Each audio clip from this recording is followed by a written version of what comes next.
It is your Classic Metal Show right here on theclassicmetalshow.com. That's brand new stuff from Sunstorm. That song is called The Sound of Goodbye. And hopefully not giving us the sound of goodbye, but the sound of hello, it's the one and only Joe Lynn Turner. Joe, how are you, man?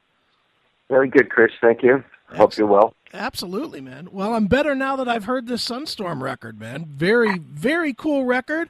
Gotta say right up front, though, maybe a little bit of a different direction than I thought you might be going after Rated X. I kind of thought maybe you would go one direction. Instead, it sounds like you're kind of finding your place between what Rated X was and what some of your older projects were. Is that a fair assessment?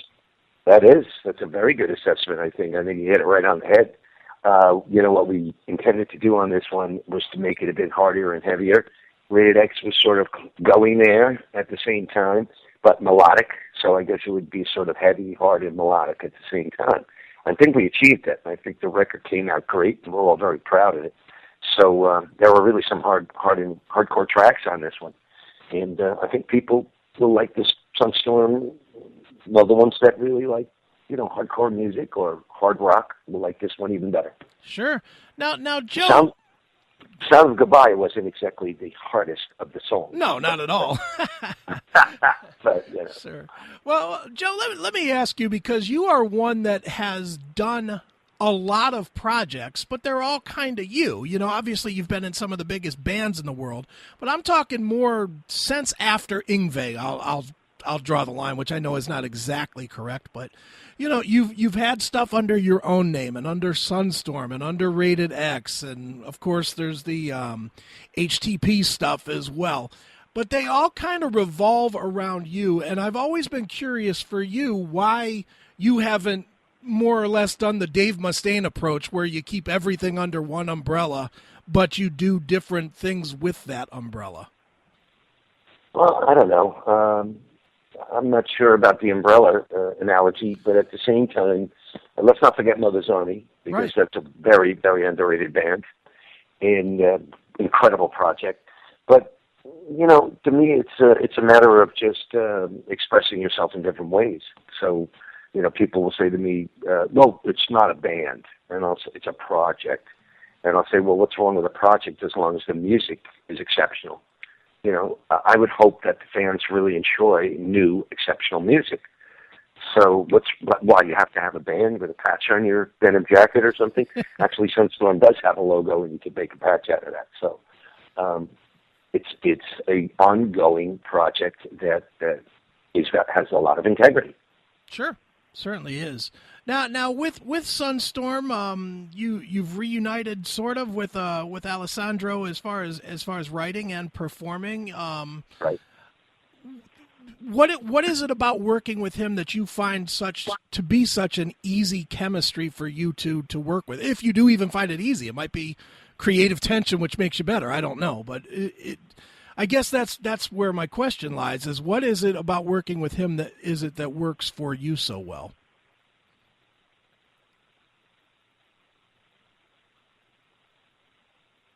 Hello?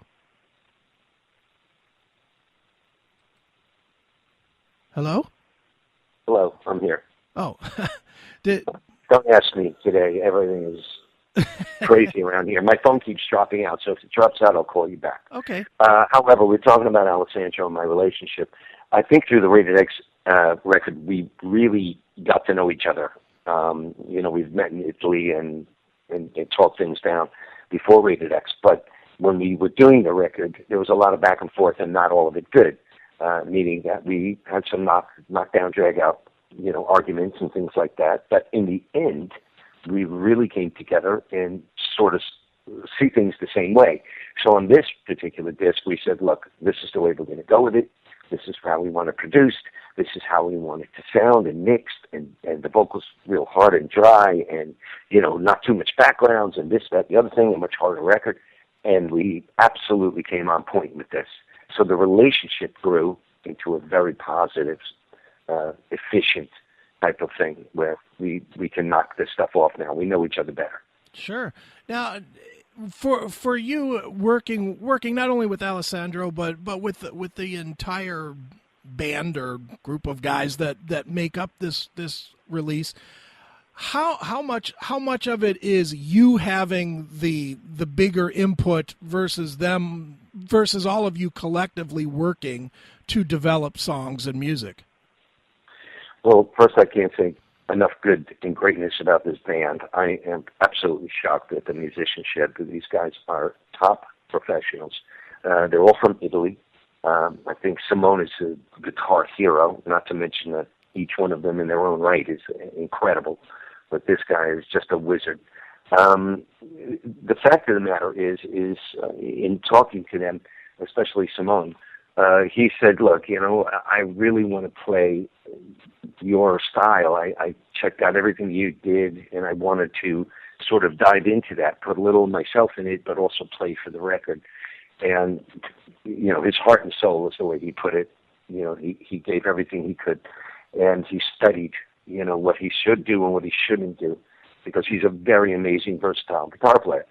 And he really was playing metal before this. And I said, well, you have combined the best properties of genres within this framework, and just amazing. So I guess it's because they have the ability to be, shall we say, sensitive or empathetic towards the music, and they gave up themselves and were not selfish in just doing what they wanted to do, but they were doing what was best for the project, which makes them true professionals. Sure. That's what a professional should do. Sure, certainly. Now, for you, Joe, going forward, and certainly where we are today as an industry, it's a completely different animal, and I'm sure you get asked a lot about the business and whatnot, and is it still profitable and whatnot, and that is what that is. What I would like to know from you, as somebody that does keep being creative and keep putting new records out, what do you think when you hear other, I'll call them peers because they've had success at the same time as you, but when you hear fellow musicians saying things like we had last week with J.J. French from Twisted Sister, saying that people don't want to hear new stuff from old musicians or older musicians. What comes to your mind when you hear things like that?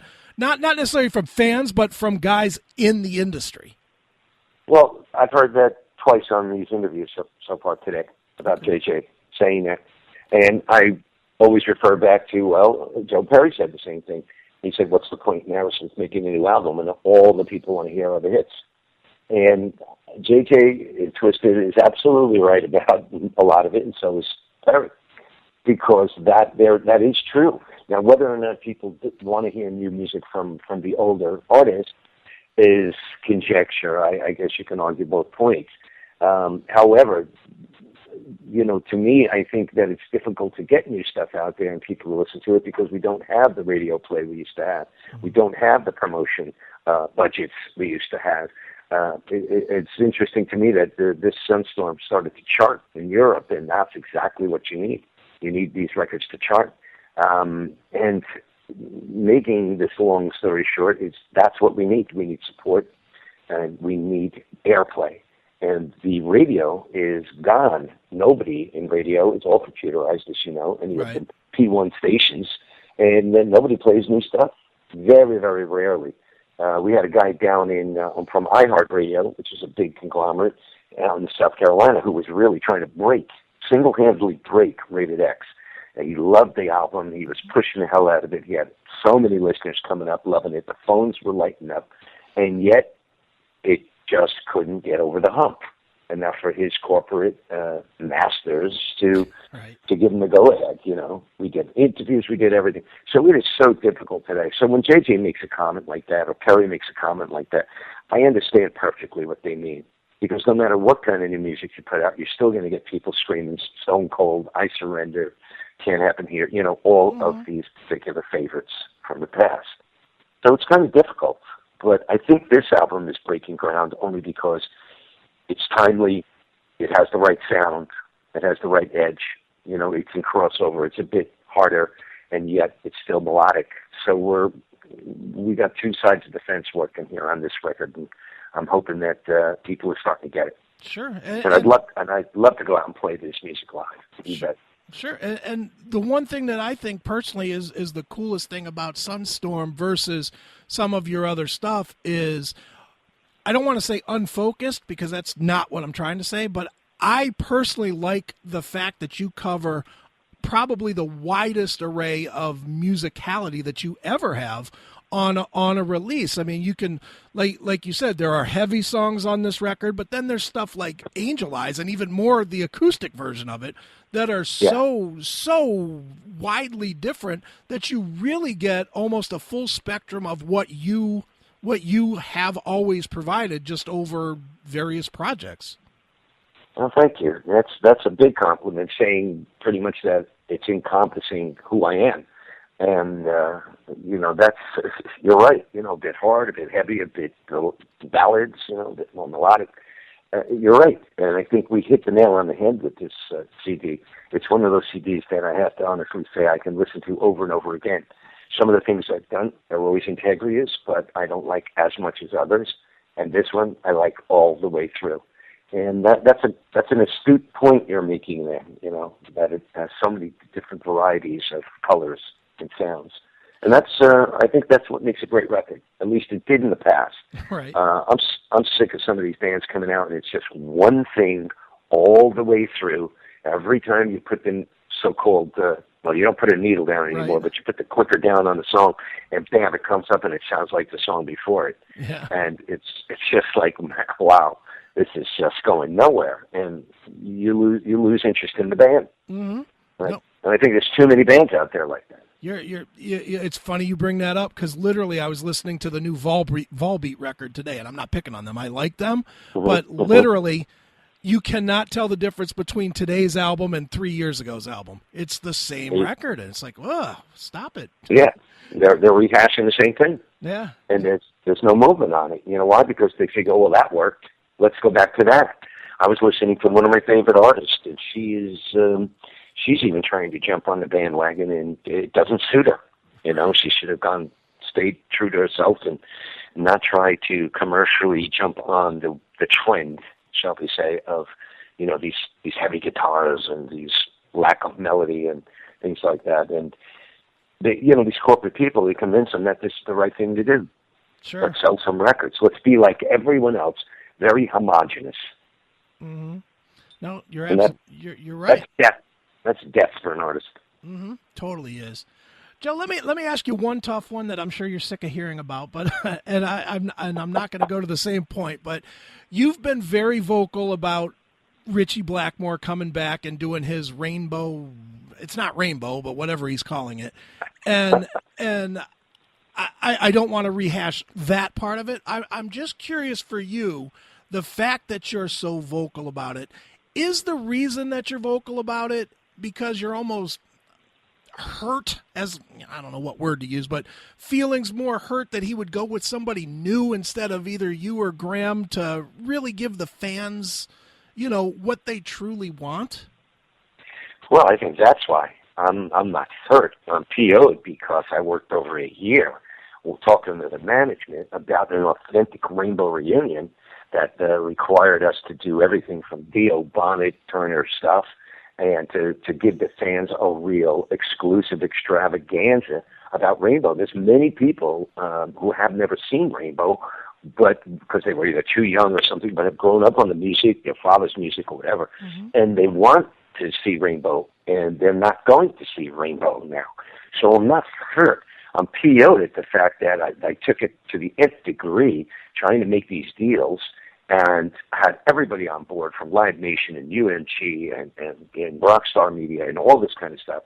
And I just got snuffed in the end, and I was just like, well, look, don't lead me on. This should be a business, and it should have been a business deal. So what happened is when he came out with these new people, well, most of them aren't even new. There's two guys from Blackmore's Night. Jens Johansson is a great keyboard player. I worked with him at Malmsteen, and Ronnie Romero from Chile, who is basically a metal singer with one color and one tone. Good for them. I hope they really get a sort of a diving board jump on their careers from this. But at the same time, that ain't Rainbow. Right. And people they're advertising it as a Rainbow simply because it's going to sell more tickets. But anybody knows it's not Rainbow. And I've been vocal about saying that, yeah, it's a cover band. And that's what it is. Sure. He's out there to do 3 shows, and what's sad about it smells, everybody said it besides me, that it just smells of take the money and run. And I think it's sad, and no, I'm not. Am I disappointed? No, I'm PO'd because I worked so hard on it. Look, I've got what I've got going, and I'm very happy about it. So, as Rich even said, Joe's got his thing, but, he's not going to be involved in this for whatever reason. Fine. I have my druthers about why, and I have my suspicions about the reasons, but I'll keep them to myself, because it's not important. I think it's a mistake, only in the sense that he's cheating the fans. And the fans are the most important things that got us there, and the fans should be considered. And I think it's hurtful to them and to himself that he's not considering the fans first. Sure. Fair enough, man. Well, certainly not cheating the fans is Joe Lynn Turner and his new release from his band Sunstorm. Joe, where can people find out more about Sunstorm and you and where you're going to be and all that good stuff?